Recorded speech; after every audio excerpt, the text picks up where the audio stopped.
खुलुमबाय गिबियावनो आंनि बोहैथि क्रिएसन इउटुब चेनेलाव नोंथांमोनखौ गासैखौबो बरायहरग्रोबाय लोगोसेनो गिदिरनिसिम सिबिनाय आरो उन्दैनिसिम गोरबोनि अननाय जासिहरबाय। दिनै आङो नोंथांमोननि सेराव मोनसे गोदान भिडिअ लानानै फैदों आरो बे भिडिअआव आं नोंथांमोननो गावनि थौले मेलेमजों सुजुनाय दोंसे खन्थाइ आवरायनानै खोनासंहोनो नागिरदों। आङो लिरगिरिबो नङा, खन्थाइगिरिबो नङा, थेवबो आंनि मोनहासनाय मेलेमजों दोंसे ओरैनो एसे खन्थाइ सुजुदों आरोना। मानास चौकिखौ लानानै जोंनि बाक्सा जिल्लानि सिङाव थानाय जा पिकनिक स्पट, बे पिकनिक स्पटखौ लानानै आङो दोंसे खन्थाइ सुजुदों आरोना। बेखौनो नोंथांमोननि सेराव आङो आवरायनानै खोनासंहोनो नागिरदों। गासै सिबिनाय थुनलाइगिरि, लिरगिरि, खन्थाइगिरि बिथांमोननिसिम आं गिबि गिबियावनो निमाहा बिथांखौ मानोना आंहा खन्थाइ लिरनायनि एसेबां हुदा गैया, थेवबो आंनि थौले मेलेमजों सुजुनायनि बे खन्थाइ गोरोन्थिनि थाखाय निमाहा बिनो थाबाय आरो। खन्थाइनि मुं मानास चौकि।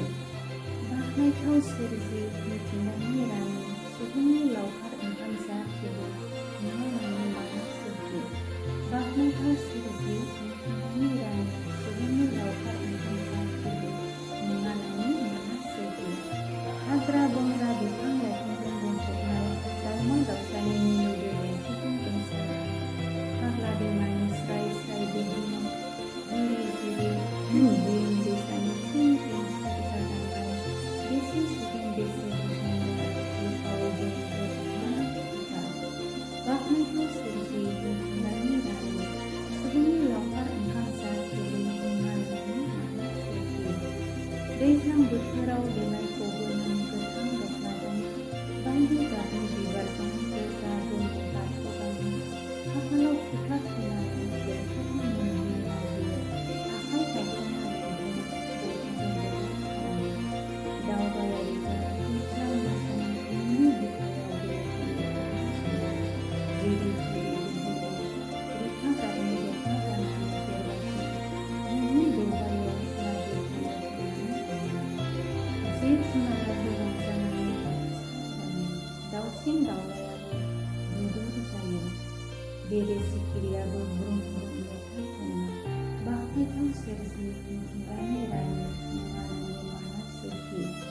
नोंनि बिखा साजों बाज्ल' बाज्ल' गामब्रि गाननानै बोहैबोनाय फाग्ला दैमाया नोंखौ फैयो, रानज्रिंनाय लैथो गोसोखांहोयो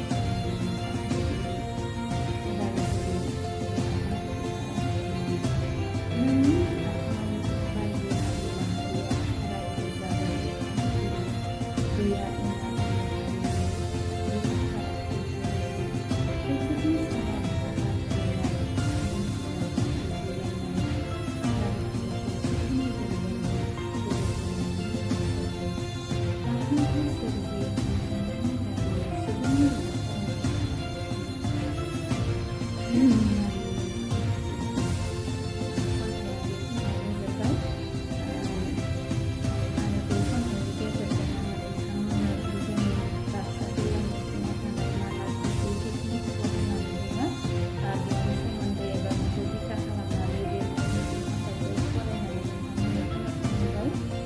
लोगोसेनो नैबे खन्थाइनि गेजेरजों दिनैनि खन्थाइनि गेजेरजों जोंहा मानास चौकि पिकनिक स्पटनि आफाङाव रायजो जानाय जा सुबुंफोर, बे सुबुंफोरा जोबोर दैज्लां बोथोर सफैयोब्लाना जुनारजों जुजिनाय, आबाद फोथारखौ रैखा खालामनो, गावबा गावनि न' बांखौ रैखा खालामनो थाखाय ज' हेफाजाब होलायनानै गावबा गाव धोरोमनि फारागथि गैयाबालासिनो बा हारि माहारि हारिमुनि जेबो फारागथि लायालाबालासिनो जोङो